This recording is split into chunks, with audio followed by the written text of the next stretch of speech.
ओम नमः शिवाय। शिव शक्ति भक्त विपन खन्ना की आप सबको नमस्कार दोस्तों। शिव शक्ति सभी को सुखी रखे। शिव सबके घर में मंगल करे, दीर्घायु दे, स्वस्थ करे। माँ शक्ति अन्नपूर्णा सबके भंडारे भरे। मैं यही शिव शक्ति से अरदास करता हूँ, सभी को कुशल मंगल रखे। दोस्तों, आज जो मैं विषय लेके आया हूँ वो विषय है कि हम इंसान हैं। हमारा निर्माण ईश्वर ने इंसान के रूप में किया। जब ब्रह्मा जी ने सृष्टि उत्पन्न की करने की कोशिश की थी, तो सभी कभी चार पैरों वाले जीवों का निर्माण हुआ, कभी रेंगने वाले जीवों का निर्माण हुआ। ब्रह्मा जी को इससे संतुष्टि नहीं हुई, तो उन्होंने अपने ही समान देवों का निर्माण किया इंसानी रूप में, जिन्हें हमने देवता कहा। बहुत से देवताओं का निर्माण किया। कई इंसान अपने कार्य द्वारा, अपने द्वारा की गई तपस्या द्वारा, उनके द्वारा किए गए कर्मों द्वारा वो देव तुल्य बने। इसी में जब सृष्टि आरंभ की तो ब्रह्मा जी के 10,000 पुत्रों को नारद जी ने दीक्षा देकर सन्यासी बना दिया, जिन्हें सृष्टि के दुनिया छोड़ के उन्होंने अपने अपने शरीरों को त्याग दिया। तो इसी से ब्रह्मा जी ने नारद जी को श्राप दिया था कि तू एक जगह टिक नहीं सकेगा। इसीलिए नारद मुनि जी सब जगह भ्रमण करते रहते हैं आज तक। उसके बाद ब्रह्मा जी ने मिथुन सृष्टि की रचना की। हम इंसानों का निर्माण किया। हम इंसान उन्हीं देवताओं द्वारा, ईश्वर ब्रह्मा द्वारा निर्मित हैं। जैसे हमारे ग्रंथ कहते हैं कि शिव शक्ति थे विष्णु, विष्णु जी के पुराण में कि प्रथम वो पैदा हुए। ये पहले तो लोगों में, इंसानों में यही प्रतिद्वंद चलता था कि ब्रह्मा जी श्रेष्ठ है, विष्णु जी श्रेष्ठ है, कि शिव जी श्रेष्ठ है। ये भी प्रतिवाद रहता था। लोगों में बहस बहुत होती थी इस मामले में। ऋषि मुनि, ब्रह्मा जी के भक्त कहते थे ब्रह्मा जी श्रेष्ठ है, विष्णु जी के भक्त कहते थे विष्णु जी सर्वश्रेष्ठ है, और शिव भक्त, शैव भक्त कहते थे कि शिव भक्त श्रेष्ठ है। ये इन्हीं में प्रतिद्वंद होता रहता था। दोस्तों, इसकी कहानी में जाएंगे तो बहुत विस्तारित है। मैं मेन टॉपिक पे आता हूँ, मेन विषय पे आ जाता हूँ कि ईश्वर ने इंसान को पैदा किया। हमारी संरचना ईश्वर ने इसलिए की थी कि हम उसकी रची हुई सृष्टि का सही ढंग से पोषण करें, पालन करें और हम अपना जीवन काल चलाएं। तभी ब्रह्मा जी ने मिथुन सृष्टि की रचना हुई थी। मिथुन सृष्टि के लिए कि जो सृष्टि में पैदा खुद हो और खुद ही पूर्ण हो जाए, तो उसमें ईश्वर को कुछ करना ना पड़े। उनके अंदर कर्मों की चाबी दे दी कि जैसे जैसे जो कर्म करेगा वैसे वैसे उसको फल प्रदान होता रहेगा, वैसे ही जीवन में लेता रहेगा। उसी का क्रम आज तक चलता आ रहा है। तो जिसे हम इंसान कहते हैं, मैं भी, आप भी, सब हम इंसान के रूप में पैदा होते हैं। क्या हम ईश्वर द्वारा बनाई गई दुनिया के लिए हम सही मायनों में हम इंसान हैं, क्योंकि हमारे अंदर ही ईश्वर ने देवों के गुण डाले हैं। देवों के गुणों के कारण यह है कि हमारे में पूजा पाठ करना, तपस्या करना, एक दूसरे के प्रति अच्छी भावनाएं रखना, एक दूसरे का मान सम्मान इज्जत करना, बड़ों का आदर करना, सत्कार करना, छोटों को प्रेम करना, प्यार का स्वरूप दिखाना। उन्होंने 5 दोष भी हमारे अंदर डाल दिए, जिसे राक्षसी प्रवृत्ति कहते हैं। जैसे 5 तत्व काम, क्रोध, लोभ, अहंकार सभी हमारे में डाल दिए। अब वो इंसान के हाथ में दे दिया कि भाई आप जो चाहते हो उससे प्रज्वलित करो। आपके अंदर ही राम है, आपके अंदर ही रावण है। अब जबकि लोग रावण को गलत कहते, मैं रावण को भी गलत नहीं कहता। मेरी अपनी सोच है, मेरा अपना ज्ञान है। जो ज्ञान मुझे ईश्वर ने दिया, मैं भी कोई ऊपर से लेकर टपका नहीं था। मुझे भी ईश्वर ने दिया है कि अगर रावण है तो राम भी है, राम है तो रावण भी है, रावण बिना राम अधूरे, राम बिना रावण अधूरा। सभी के अंदर ये दोनों तत्व हैं। अब हमारे पे इंसानों पे निर्भर करता है, क्या हम अपने अंदर के देवता राम जी को प्रकट करते हैं या रावण को प्रकट करते हैं। इसीलिए मैंने इस टॉपिक, इस विषय को लेके आया हूँ। क्या हम इंसान हैं? इंसान हैं तो फिर क्या हम राम जैसे हैं या रावण जैसे? ये तो हमारे अपने कर्मों पर निर्धारित है। हम कैसे कर्म करते हैं, कैसे अपने जीवन का संचार करते हैं।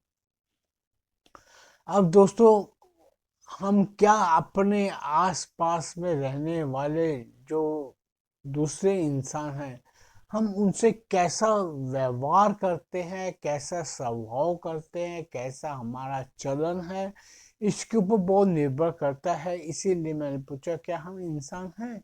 इंसान है तो हम राम जैसे हैं कि रावण जैसे हैं? ये सोचना करना, ये हमारे खुद के ऊपर निर्भर करता है। और समाज जिसमें हम रहते हैं, उसमें रहने वाले दूसरे जो इंसान हैं, वो हमारा विश्लेषण करते हैं कि हमारे कर्म, हमारे द्वारा किए गए कार्य इंसान कहलाने योग्य भी है या रावण जैसे कर्म है। यही दोस्तों मैं कहना चाहता था। अब इसमें ईश्वर ने कई जगह पे हमें ज्ञान के रूप में इतने से पुरातन ग्रंथ लिखे पड़े हैं बड़े बड़े ऋषि मुनियों ने, कि जिसमें विस्तार में गुण और अवगुणों का व्याख्यान है। अब हम उसको पढ़ते हैं, हम क्या अर्जित करते हैं, ये हम पे निर्भर करता है कि हम उसमें से रावण को चुनते हैं कि हम उसमें से राम को चुनते हैं या श्री कृष्ण को चुनते हैं। भगवान राम के गुणों को तो हम सब ने विस्तार में, सभी मेरे सबसे सनातन धर्म में जितने भी लोग हैं सब जानते हैं। और रावण के भी अवगुण जानते हैं, क्योंकि रावण को आज भी लोग दशहरे पे अग्नि के समर्पित कर देते हैं। क्या हम अपने गुणों को या अवगुणों को इसमें विस्तारित करते हैं? नहीं करते। हम अपने अंदर के अवगुणों का नाश करते हैं? नहीं करते। क्योंकि नाश करते होते तो हम वापस उससे दोहराते नहीं। इंसान बार बार इस चीजों को दोहराता रहता है। इंसान फिर वो कर्म करता रहता है कि जो कर्म ईश्वर द्वारा निर्धारित नहीं है, ईश्वर मना करता है। ईश्वर हमें पल पल पे समझाता है।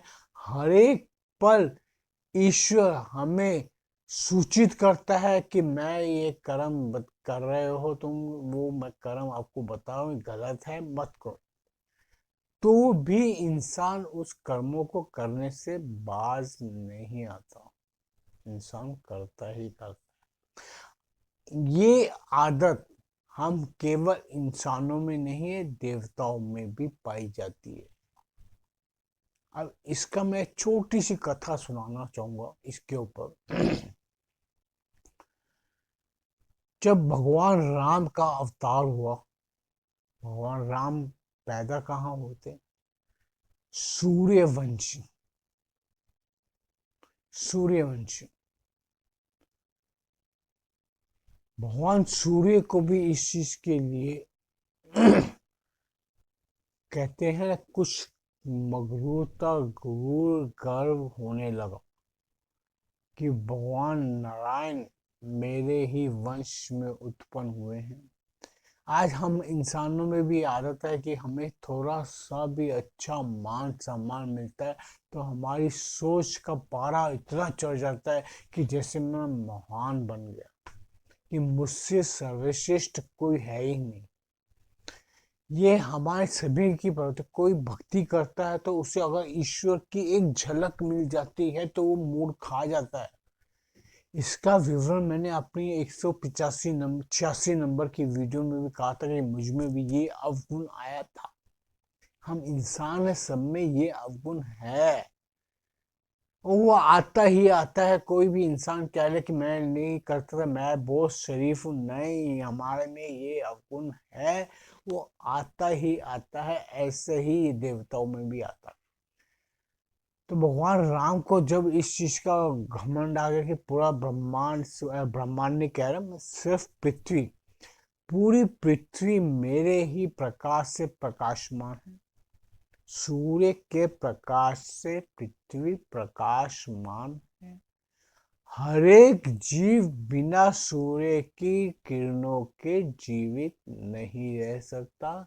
वो पशु पक्षी हो, पौधे हो, प्रकृति हो, बिना सूर्य के नहीं रहती। तो जब सूर्य देव को इस चीज का गुमान हुआ तो लोग जब सूर्य को भी सूर्य नारायण कहने लग गए, क्योंकि सूर्य भी विष्णु जी का ही स्वरूप है। इसका मैं अगली कथा, कभी कथा करूंगा, बताऊंगा तो आपको उसमें बताऊंगा विस्तार में कि सूर्य का निर्माण भी कैसे हुआ था। मुझे उस चीज का ज्ञात है, उसकी मुझे कथा, उसका थोड़ा महादेव द्वारा दिए गए ज्ञान से मुझे पता है कि सूर्य ने कितनी तपस्या की थी, तो शिव रूप में शक्ति और शिव रूप में कैसे उन्हें तेज प्राप्त हुआ, वो सारा दोस्तों मैं विस्तृत कहानी बताऊंगा कभी आगे। क्योंकि मेरा फिर ये विषय भटक जाएगा अगर मैं उस कथा में चला गया, उस कथा का विस्तार करने चला गया, तो उस कथा के विषय में जिस विषय पे अभी इंसान है कि नहीं है, वो मेरा विषय भटक जाएगा। क्योंकि मैं भी उनकी तरह कथा पे कथा सुनाता रहूंगा तो दोस्तों मैं इतना ज्ञानी नहीं हूँ, मैं ना इतना वो समझदार हूँ कि मैं इतनी कथावाचक बन सकूं। अगर कथावाचक बनना होता तो मैं इस कार्य में नहीं आता। मैं सिर्फ छोटा सा एक ज्ञानी आदमी, थोड़ा बहुत ज्ञान रखता हूँ, जिसका मैं ये ही चाहता था कि मेरे साथ में ये खत्म ना हो जाए। मेरे साथ में ये खत्म हो गया तो मैं फिर किया कराए सारे जीवन में जो मुझे ज्ञान प्राप्त हुआ है मैं व्यर्थ चला जाएगा। इसीलिए मैं ये वीडियो बना बना के रखता डालता हूँ यूट्यूब पे। अगर किसी को पसंद आता है तो वो देख ही लेता है। तो फिर मैं भटक रहा हूँ, मैं भटकने वापस आता हूँ अपने विषय पर। इसी पे महादेव माँ शक्ति को बता रहे कि देखो कैसे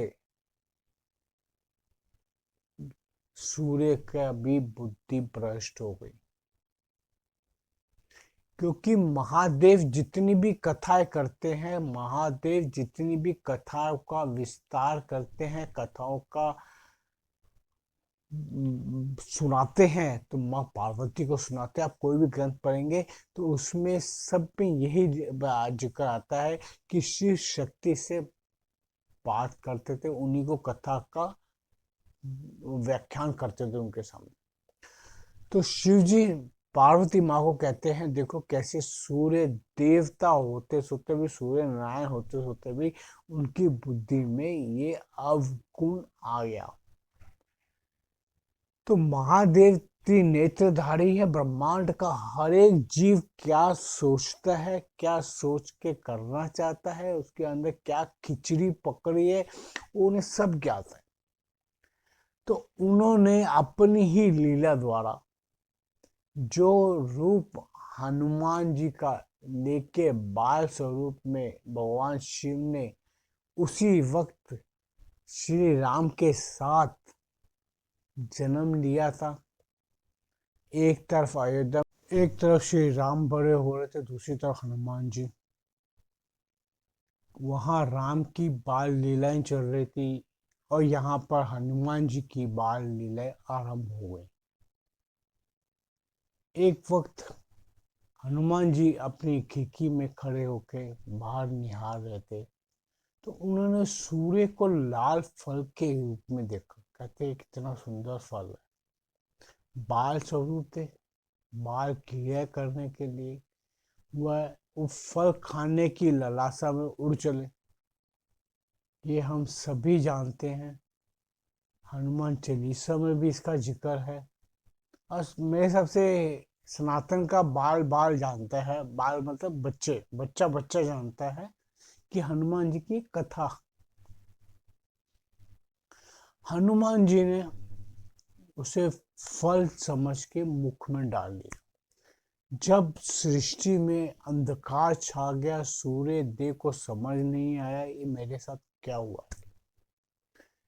उस वक्त सूर्य देव को अपने शक्ति का एहसास हुआ कि मेरे साथ हुआ क्या है, मैं इतना असहाय क्यों हो गया हूँ कि मेरी जो अग्नि है वो भी बंद होती जा रही है, डिम होती जा रही है। ये कौन सी शक्ति है जिसने मुझे अपने अधीन कर लिया है, मुझे जकड़ लिया है। उनके लिए तो बिल्कुल भी अंधे, आप खुद समझ सकते हैं कि अगर आपकी आंखें खुली एकदम से लाइट है तो लाइट चली जाए, अंधेरा हो गुप घेरा एकदम से सन्नाटा हो, कोई भी आपको कुछ नजर ना आ रहा, आप समझो वो सूर्य देव की हालत थी। सूर्य देव को अपनी देवतागिरी सब भूल गई उस वक्त पे कि मेरा इतना असहाय हो गया कि बाल स्वरूप हनुमान जी ने सूर्य देव का अपने मुख में निवाला समझ के अंदर ले लिया। दोस्तों उधर सूर्य देव तपस्या करने, ब्रह्मा जी को याद करने लगे, इंद्रदेव को याद करने लगे, प्रभु मुझे बचाओ।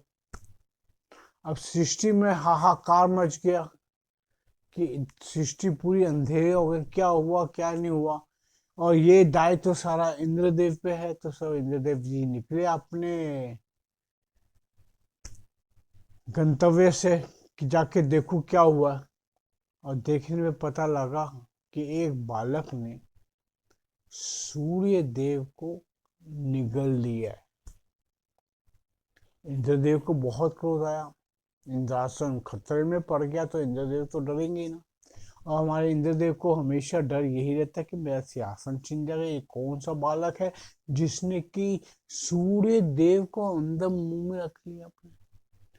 तो उन्होंने व्रज का प्रहार किया, हनुमान जी की ठोडी इस पे जाके प्रहार लगा, जिससे हनुमान जी ने सूर्य को छोड़ दिया।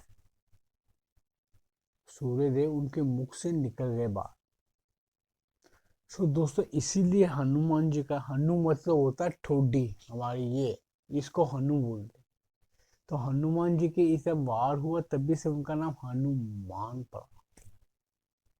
ये कथा में, हर कथा में एक हर देव का जो नामकरण है वो इसी चीजों पे बने हुए हैं। सो दोस्तों इसी से पता लगता कि एक हनुमान जी की शक्ति इतनी तीव्र थी कि उसने एक सेकंड के अंदर महादेव के कथनानुसार सूर्य देव के घमंड को चकनाचूर कर दिया। इतने छोटे छोटे कण किए कि सूर्य देव उसे एकत्रित भी नहीं कर पाएंगे, ये हाल हो गया। और मेरा इस विषय पे, इस कहने पे क्यों आया, मैं इस विषय को, इस कथा को मैंने क्यों इसके अंदर सम्मिलित किया, उसका मैं ये बताना चाहता हूँ। जब देवताओं के हाथ में भी ये कार्य नहीं है कि वो घमंड कर सके। ईश्वर, वक्त, सृष्टि, प्रकृति उसको दंड देती है, तो हम मानव जात, इंसान, कौन सी खेत की वो मूली है कि जो हमारे को ऊपर वाला छोड़ देगा। हमारे हर कृत्य के, हर कार्य के अगर जहाँ पे हम अपने आप को सर्वश्रेष्ठ साबित करना चाहता है, ईश्वर हमें हर पल सबक देता है, प्रकृति हमें हर पल समझाती है कि तुमको घमंड करने के लिए कोई स्थान नहीं है। अगर जो इंसान, जो गुरु, जो विद्वान इस घमंड रूपी दायित्व से बचता है, तो वो ही सर्वश्रेष्ठ है। तभी मैं पूछा, हम इंसान हैं, हम क्यों ऐसी गलतियां करते हैं कि जो प्रकृति, जो ईश्वर, जो महादेव हमें वो करने के लिए मना करती है। मैं सिर्फ इसी चीज के लिए मैंने ये वीडियो बनाई, ये विषय मैंने इसीलिए चुना कि इंसान सर्वाधिक इस दलदल में धंस जाता है। घमंड रूपी दलदल ऐसा है जिसमें से आप जितना निकलना चाहोगे उतना ही डूबते चले जाते हो। आज मैं कहता हूँ, मैं अपने आप को, अपने जीवन को मैं बहुत सरल बनाना चाहता था कि ऐसा कि मेरे हृदय में कभी घमंड ना घुसे। लेकिन दोस्तों, एक मैं ये शायद सभी को झूठ लगे, मैं झूठ बोलूं, मैं अपने आप से भी झूठ बोलूंगा कि ये चीज इंसान को नहीं पकड़ती, हम मेरे को नहीं पकड़ती, नहीं पकड़ती है। कई बार हमारे खुद का भी ज्ञान उतना निम्न स्तर पे चला जाता है कि हमें भी ज्ञात नहीं रहता कि हम किस दायित्व में, किस स्थिति में हम चल रहे हैं। खुद को सुधारने के लिए प्रतिदिन चेष्टा करनी पड़ती है दोस्तों। मैं खुद भी देखता हूँ, अपने आप को देखता हूँ, मैं अपने आप को इतना संभाल के चलने की कोशिश करता हूँ, लेकिन फिर भी कभी कभी दिमाग खराब हो जाता है। अपने आप को, खुद को शुद्ध, जैसे हम रोज प्रतिदिन नहाते हैं, प्रतिदिन शौचालय जाते हैं, हम अपनी रोज की जो गतिविधियां करते हैं उसके अंदर सबसे पहले हमें अपने मस्तिष्क को, ज्ञान को शुद्ध करना चाहिए। हमारे ऊपर घमंड भारी ना पड़े, हम घमंड के उस दलदल में ना घसे जिसके अंदर सिवाय नाश के कुछ नहीं है। प्रकृति भी आपको उसी नाश के दायित्व में से बचाने की चेष्टा करती है, कोशिश करती है। इसीलिए हमारे कई कार्य होने वाले होते हैं वो भी रुक जाते हैं। इसीलिए रुक जाते हैं कि हमारा जो सोच कभी विपरीत हो जाती है। हमें अपनी सोच को इतनी सही करना चाहिए कि हमें घमंड जैसी चीजों से बचना चाहिए। इंसानी स्वरूप है, काम, क्रोध, लोभ, अहंकार, मद में चूर नहीं होना चाहिए। ये जितना मैं कह लूं उतना मैं अपने आप को भी कर लूं तो मैं महादेव का तो शुक्रिया अदा करूंगा। लेकिन मैं ये भी कहूंगा कि महादेव ने मुझे जो अपने शीश चरणों में रखकर ये जो ज्ञान देते हैं, वही ज्ञान मैं आपको प्रोवाइड कर रहा हूँ, वही ज्ञान मैं आपको दे रहा हूँ, वही ज्ञान मैं आपको समझाने की कोशिश कर रहा हूँ। अगर आप समझना चाहें तो वो आप पे निर्भर करता है। आप कैसा इंसान बनना चाहते हैं ये आपके ऊपर, ये सभी का अपना अपना है कि कोई कैसा रहना चाहता, कोई कैसा रह, जैसे भी रहो ईश्वर की भक्ति करते रहो। ईश्वर के जो बनाए हुए बंधन है उससे मुक्त होने की कोशिश मत करो। मुक्त होना है तो अपने द्वारा, खुद के द्वारा जो हमें बंधन यहाँ धरती पे मिले हैं, उन बंधनों से मुक्त होना ही मुक्ति है, ईश्वरी बंधन से नहीं। ईश्वर के बंधन में जितना बंधोगे उतना ही आपका जीवन अच्छा होगा। तो दोस्तों, मैं यहीं पे इस वीडियो के, इस वाणी को विश्राम देता हूँ और आपसे इजाजत चाहता हूँ। अगला कोई विषय होगा जरूर आऊंगा आपके पास। ओम नमः शिवाय। दोस्तों, अपना ख्याल रखो, अपनी सोच और अपने संस्कारों के प्रति वफादार रहो। ओम नमः शिवाय।